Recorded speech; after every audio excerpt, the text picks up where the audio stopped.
Hi everybody, I'm Walter Poleman from the Rubenstein School of Environment and Natural Resources at UVM. We're here in the Woodlands at Shelburne Farms with Dana Bishop. And Dana is the Natural Resources and Woodland Manager for the farm. And she's going to share with us a little bit today about really what's involved with managing the woodlands in here and how does it integrate with the whole farmscape ecology of this place and really their mission of education for sustainability.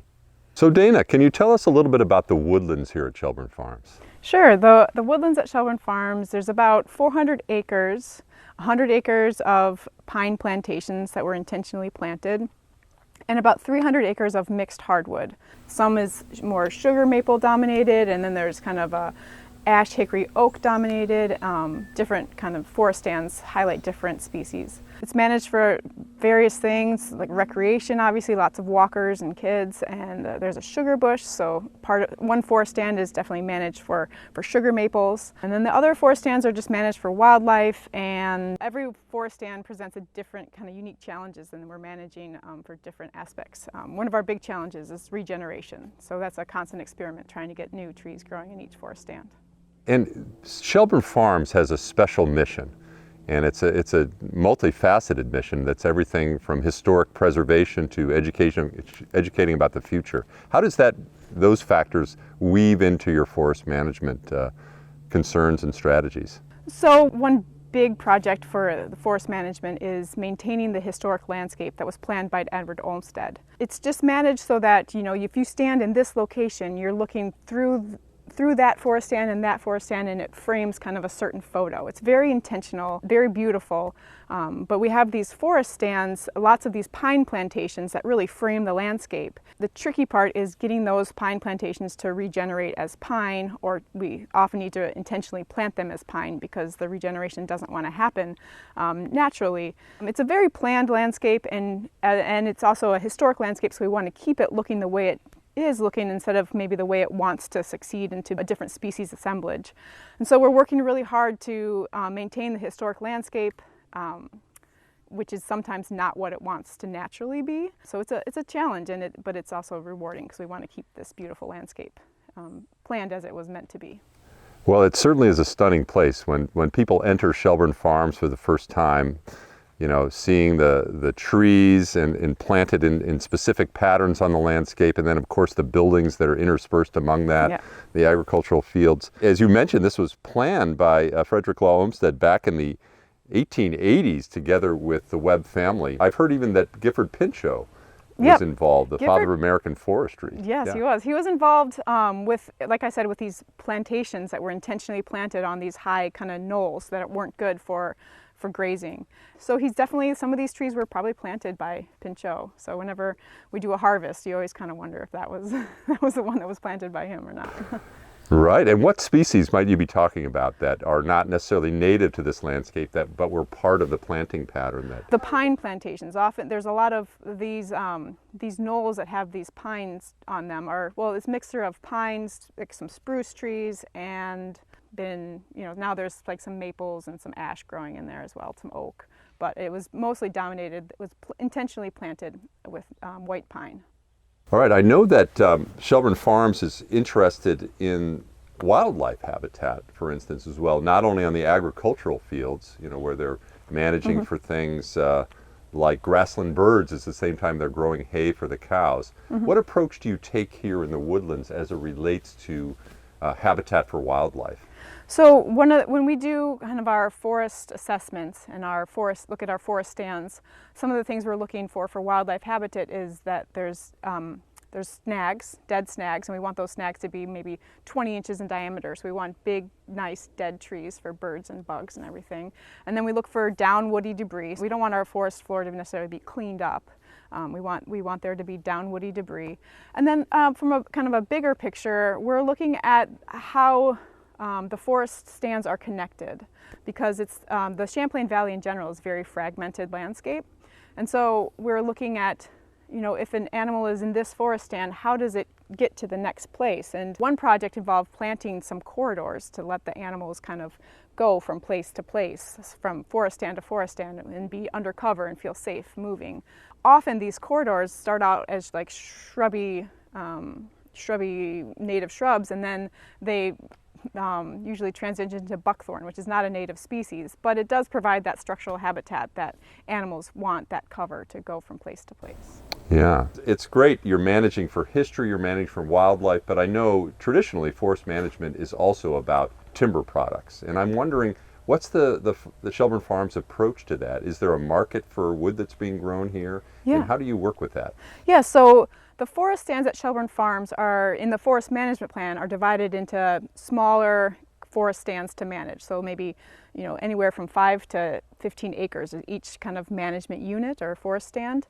And so then every year we kind of think about what products we need from our woods, and usually those products are firewood, lumber, and then also habitat. So we harvest the logs, the trees, cut them into logs, and then we have a portable mill come and mill the lumber. And then we have a relationship with the Treehouse Hardwoods and Mill Shop. I think they're called Treehouse Hardwoods and Mill Shop. They're a retail lumber store. They have customers coming in for countertops, and they do some milling, or they can just buy the lumber and have someone else process it for them. And they say kind of what species they're selling and what dimensions they want us to cut them to, and then they tell us whether they want us to keep the bark on the edges or whether they want us to clean it up, and they would use it for counters, or if they're going to use it for sell it as big slabs. We also have a really good relationship with a log buyer, and they say, okay, this log you would make more if you use it as firewood than if you sell it to us, so you're going to keep this log. And then that log that's firewood is usually one that has lots of character with lots of knots and that kind of thing.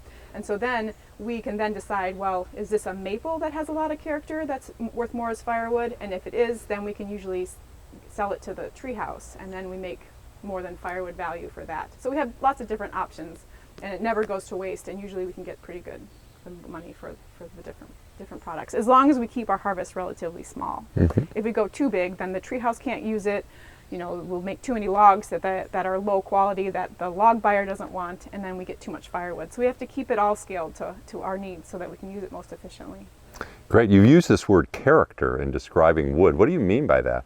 So the log buyer wants like super perfect, relatively generic type logs for their markets. And then the treehouse is looking for ones that maybe have lots of like branches that came off of the log, and so you get this really cool kind of knots in the log, and maybe a lot of heartwood, a lot of that dark character heartwood. And so it's basically a log that isn't, high value, generic, beautiful for a clear white countertop or something like that, but then it has a lot of unique character for furniture making and that kind of thing. Sure. So one person's defect is another person's character. Exactly. So you just have to find the right person. Yeah. And I know working with Beacon Parsons, who have a wood shop here, have really explored this terrain of building furniture with character, or even furniture with a sense of place. Yes. I was in their shop the other day, and they had building something that had tap holes in sugar maple. Yep. And it was just this beautiful piece of furniture. Yeah, exactly. So, we're standing in this forest here where there's just beautiful sugar maples in here. They're towering sugar maples, straight boles. There's a lot of sugar maple regeneration in here. Now, a number of UVM students, their introduction to this place is actually in the winter. And as winter is turning to spring, down at your sugar house, down off the market garden there. Yeah. What an exciting place, and what a great building. Can you tell us a little bit about the sugaring operation, how you manage for maple syrup here? Sure. At Shelburne Farms? So the sugaring operation has kind of snowballed over the years, and that's just, I think, the nature of sugaring. You just want more and more, and you see how you could have more and more. So it's kind of gone from an educational operation with buckets and a few lines on gravity to more of a production operation. So we have about 2,300 taps now, which is probably all we need in order to supply syrup for the Welcome Center and Catalog and the inn. So we have a sugar bush that we manage for sugar maples, but we also are looking to maintain some diversity there. We did a harvest this last winter in the sugar bush and took out some really big red oaks, hoping to make some holes in the canopy to get some sunlight to the forest floor and get those sugar maples regenerating. But at the same time, kind of keeping some diversity there, which whenever you keep diversity, from a sugar bush standpoint, you're always saying, well, that's taking sunlight and nutrients from the sugar maples, but you also have to look into the future and think you don't want just a monoculture forest stand. And then for sugaring, we could have, this whole forest here tapped, but we just want to keep it to, what the farm needs. Kind of keeping, like we keep our forest stands to a harvest that we need. We keep our sugar bush to a size that's just what the farm really needs.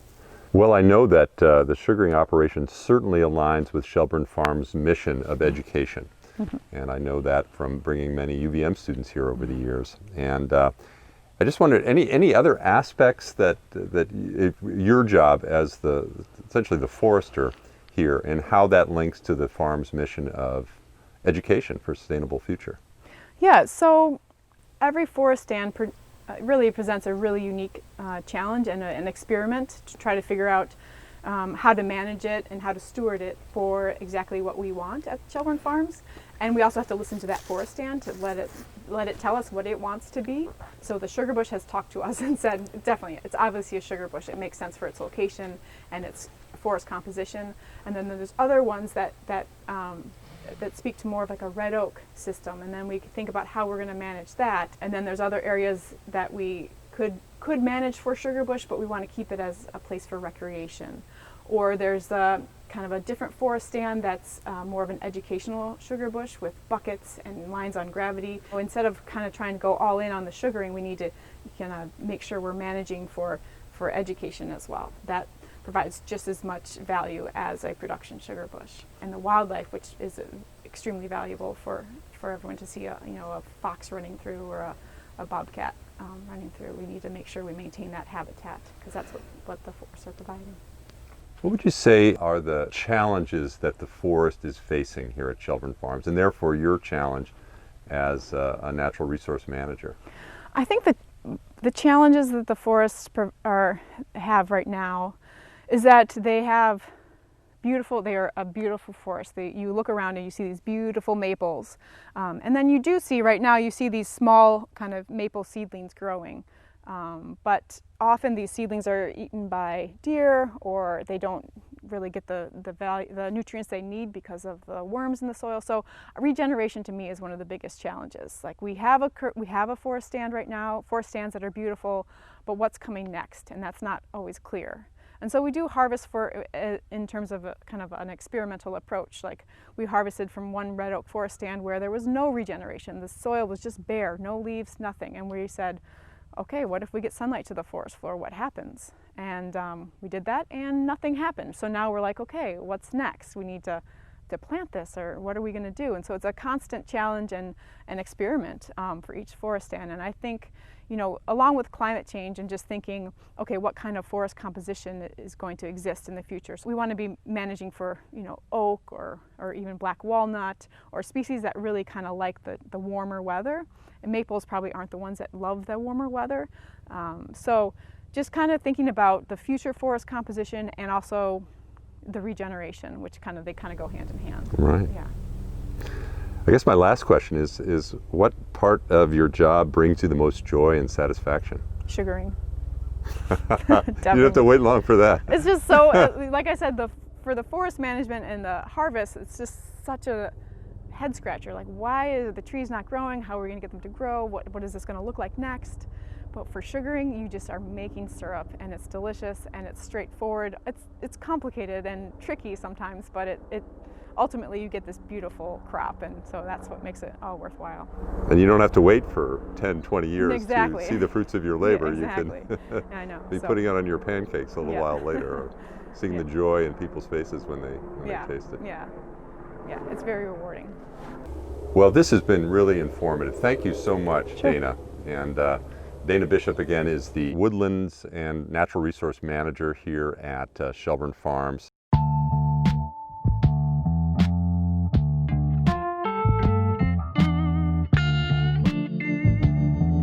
We're down here in the farm barn now, just below the woodlands, and normally we think about it storing agricultural products, but here is just a fantastic spot to see where the wood that has been harvested and milled is stored at Shelburne Farms. Dana, I just love this place. If you could show us around a little bit at some of the species that's stacked here and some of the character of the different pieces of wood, that would be fabulous. Like for instance, right over here, what species is this and what's going on with this stacking pattern? This is a cherry tree, and we call this a flitch when you stack it all together, kind of just how the tree was standing. We mill it like that. Then you can use it with the we call this a live edge. You can use the lumber with the live edge for that kind of character. Or if you want to mill that live edge off, you can take it off and use it just as a board. But it just kind of leaves your option open and you're not wasting anything. And then you can see this board right here has this really interesting kind of seam in it. I mean, obviously that's a defect, but someone might really think that looks cool and they could fill it with epoxy and still use it for a table. It kind of just highlights the fact that this is was a living thing. And then we have other species in here. Over here, we have some taphole maple with a lot of character. You can see right here, here's a taphole. And then when you get the taphole, this is where obviously the hole was, and then the tree heals and you get a little kind of diamond-shaped scar around it. And here you have some more tapholes, and then a lot of character. So that's another kind of defective piece of wood that can then be used for more character type wood program. Yeah.